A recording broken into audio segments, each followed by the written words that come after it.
Okay, I would like to explain to you how lenses and light work to take pictures, to image scenery, and to work as a telescope and an alignment scope like on a rifle scope or a theodolite. So I've started out here with basically an objective lens. This shows the first focal plane where everything will be upside down, and then these are 3-point sources of light. They're just different colors to differentiate them. They could all be the same color. So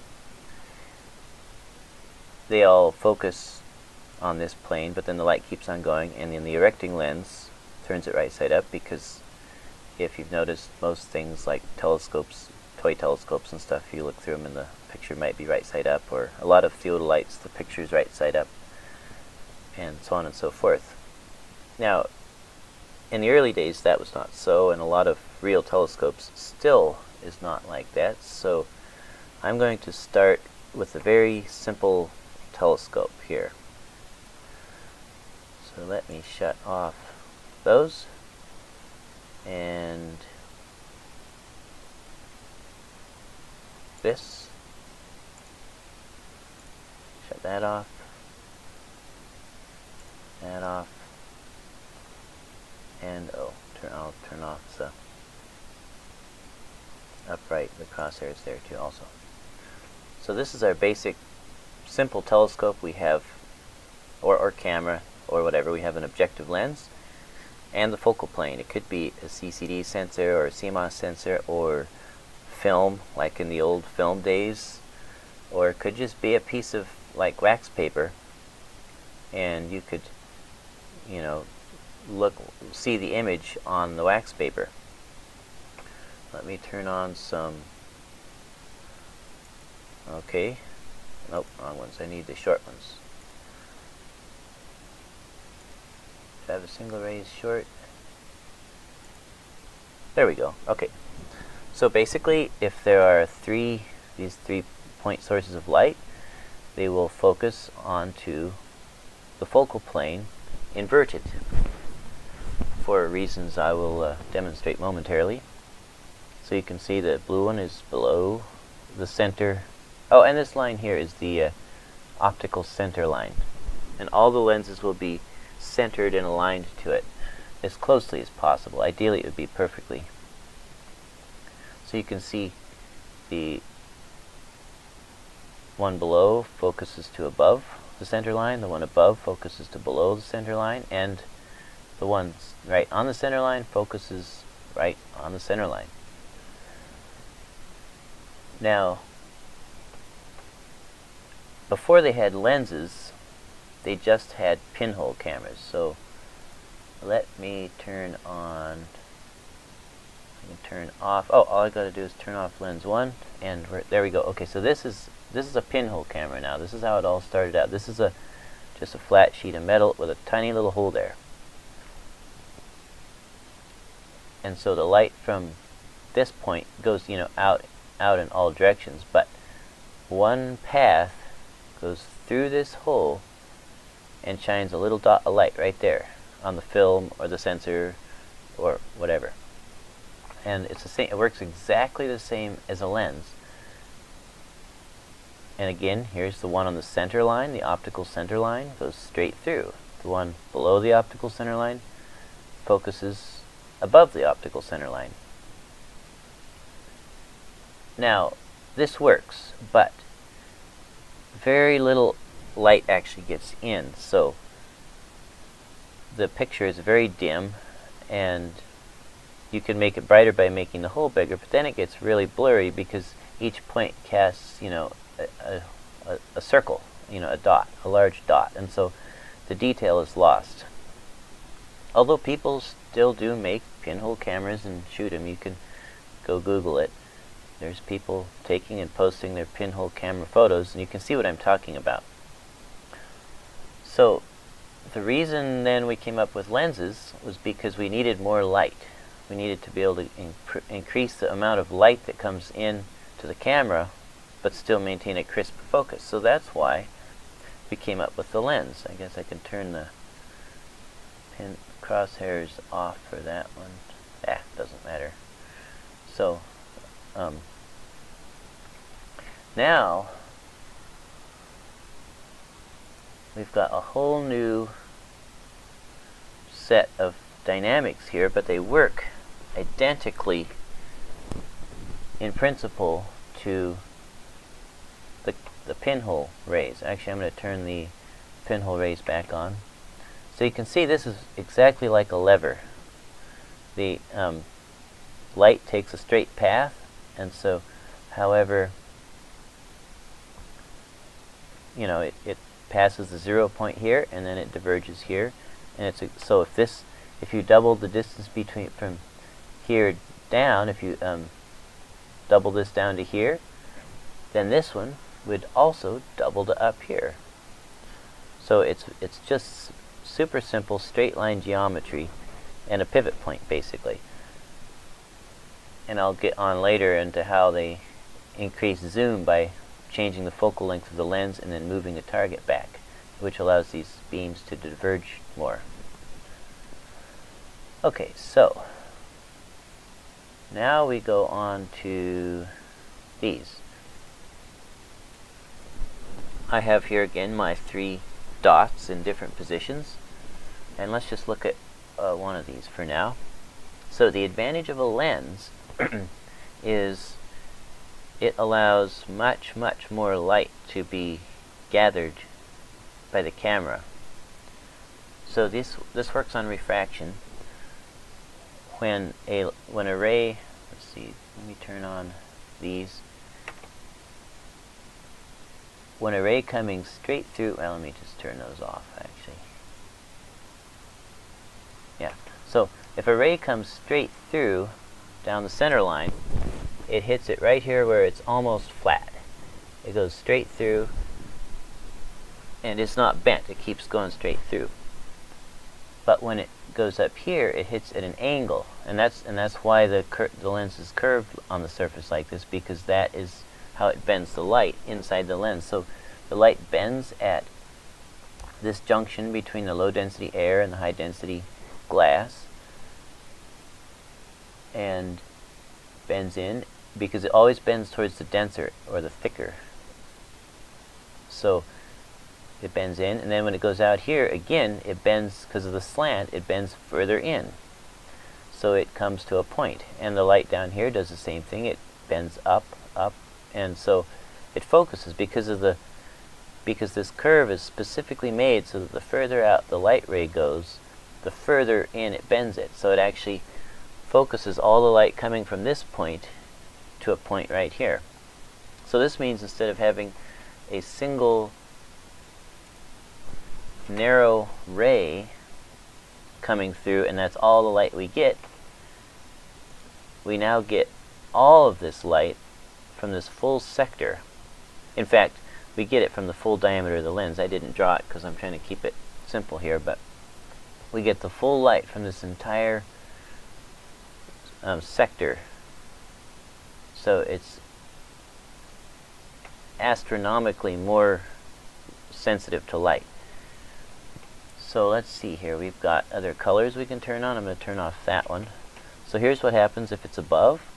Again, it hits and bends and bends and hits and bends and bends. But all the light rays bend proportionally. The one that goes right through the center doesn't bend much at all. And again, it forms a point here. But just like the pinhole, if the light source is above the center of line, the focus point in the image will be below the center line. And it's the same thing for the others. So basically, see the blue is on the bottom, it focuses up to the top. The red's in the middle, it focuses straight through. And the green is on top, and so it focuses on the bottom. Now we can change the focal length of the lens by either having another specially shaped lens near it that we move in and out to change the focal length, or there's a number of different ways they do it. You could literally have a flexible lens like our eye. It can focus near or far by actually deforming to change. It's got a little muscle that runs around the outside, which squeezes it and bulges it, makes it farther distance here, which gives you a closer focal length. Anyway, we can change the focal length to change the magnification. So why don't I go on to that now, I think. Okay, unfortunately I can't pause this, so you'll just have to bear with me.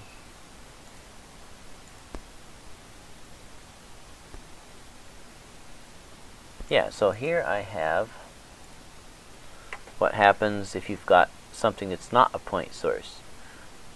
It sends light from this whole region, and now again I'm resorting to the pinhole rays simply because they're a lot simpler to see. But the principle is exactly the same, and so you can see it forms a small image of it here, upside down on the other side of the center line. Now it doesn't matter how close or far, since this object is entirely below the center line, its image will always be above the center line. It's just, it can't be any other way unless there's, you put a prism in here or something that somehow bends the light and causes it to loop up and come from another angle. So let's see, we got, okay, now I have an object that's centered around here, around the center line. So you can see, since it's from both above and below the center line, it actually casts an image, projects an image onto the focal plane that is above and below the center line. And here you can begin to see, if we change the focal length so that it focused further back and we put our sensor or something back here, the image would be bigger. In fact, you can see that since these are straight lines, if we actually doubled the distance in length, the focal length, we would again double the magnification. So when we talk about a 250 millimeter length focal length lens or whatever, that's what they're talking about. The further the focal length is, the larger the image is. That's why the Nikon P, the Coolpix P900 and P1000 have such long lenses. When you zoom them out, they stick way out. You find a YouTube video of it, you'll see they really stick out, and that's so that they can get this increased angular separation in order to get more magnification. And then we have a bar. Have we got a bar? Yeah. It's above. Turn that one off. Above the center line, the optical center line. And again, oh, I see I was scribbling on stuff, wasn't I? Anyway, again, because it's above the optical center line, it focuses an image below the optical center line. It can't do it any other way. And again, moving the focal plane back here by increasing the focal length of the lens makes the image of it bigger, but it does not move it across the focal or the optical center line. So, okay, that covers that pretty well. Now, you might be asking, how do we turn this image right side up? Because as we saw, the image is upside down. With a simple objective lens, the image will be upside down. The eyepiece lens does not fix that. It simply allows us to focus on the focal plane with our eye a lot closer than we otherwise could, which allows us to see the image bigger. So there's a number of different ways. So a lot of times they use a pair of rooftop prisms, or maybe what they call a pentaprism. There's different internal reflection mirror systems that flip the image right side up.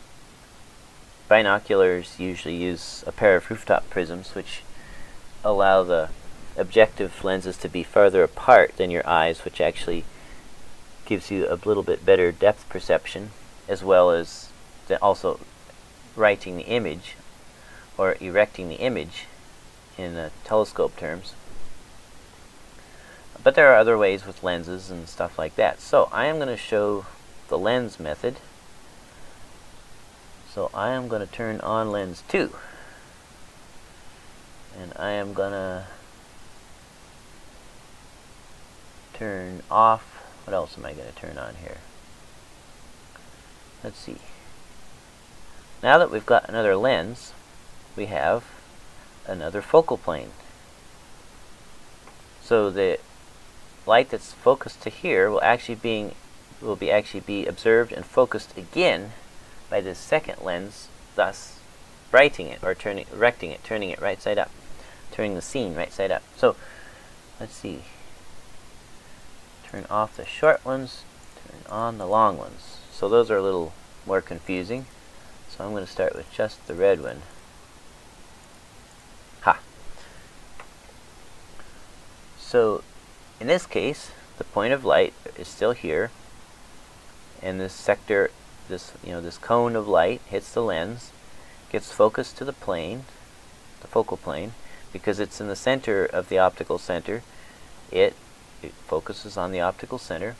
By the way, these are not exactly drawn to scale, and they don't honor the rules of refraction because I didn't draw it to scale, but it's just for illustrative purposes.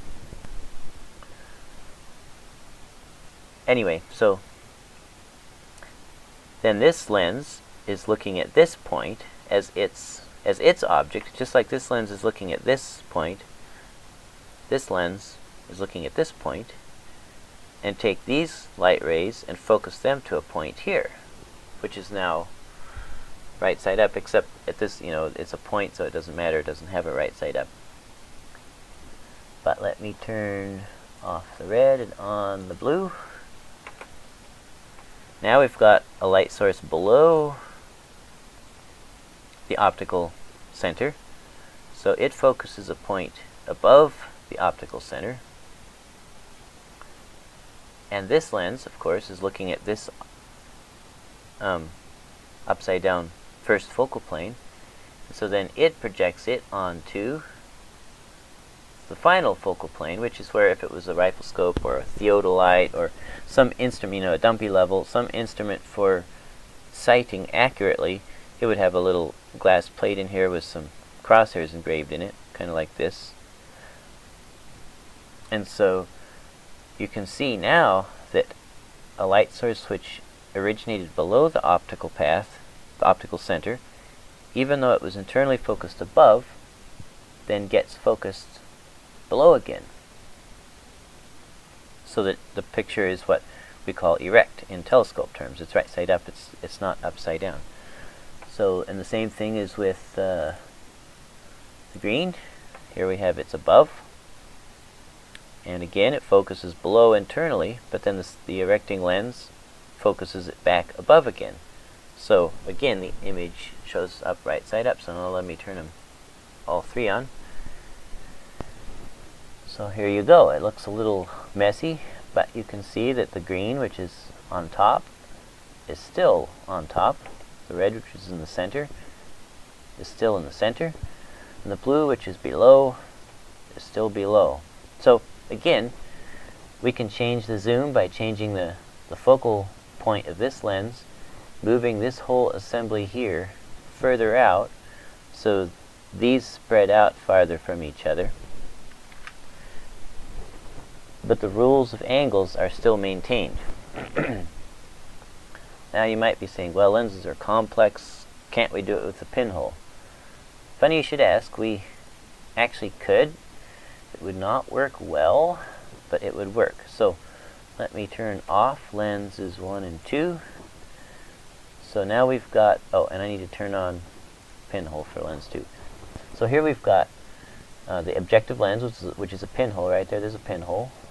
And here's the erecting lens, which has another pinhole. And in this case, because pinholes don't have a wide aperture, if we've got light coming from here, tracing up through here and hitting here, it's simply not gonna, or hitting here I guess, it's simply not going to go through that hole. So we need something to act like the focal plane. So we'll put some translucent wax paper right here at the first focal plane. So now, oh, that's the short ones. Pinhole rays. Okay, good. Now you can see we've got our 3 points, and of course this oops, where did red go? There it is.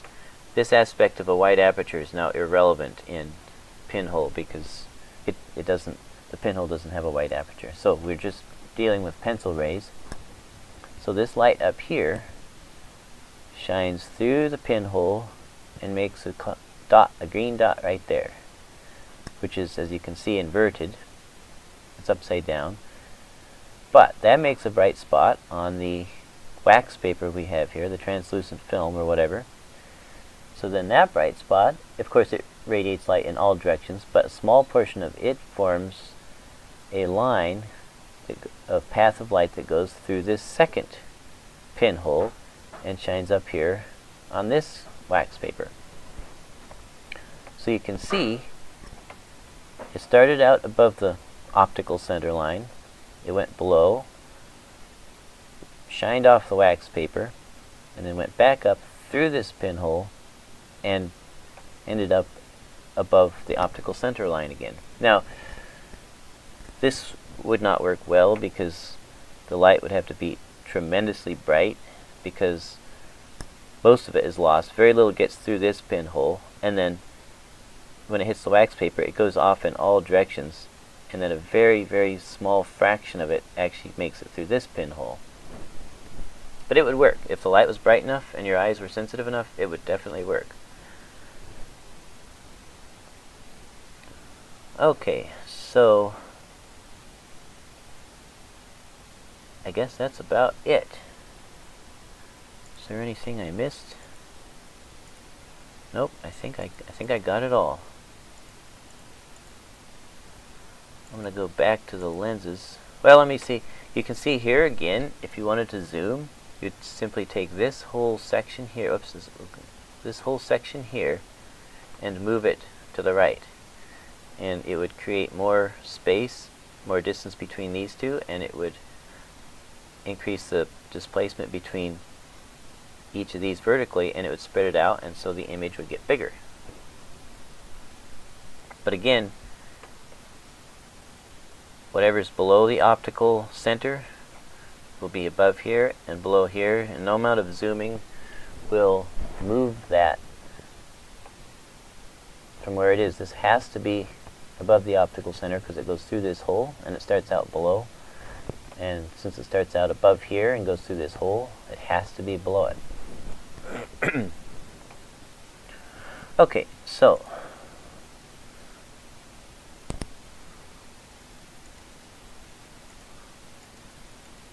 let's turn back on these lenses and turn off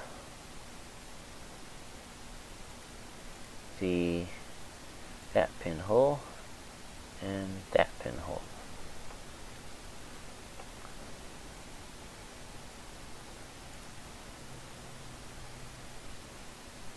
And so there's our single rays. And again, you can see that if you increased the focal length of this lens and moved everything from here over to here, further out to the right, you would have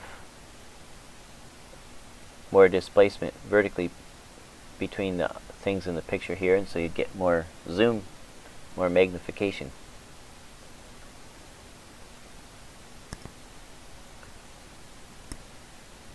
And I think that's about it.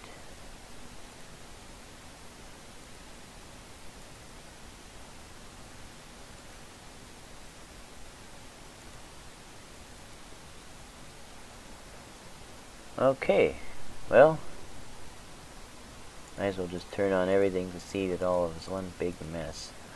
Yep, there it is. Oops, turn that on, that on.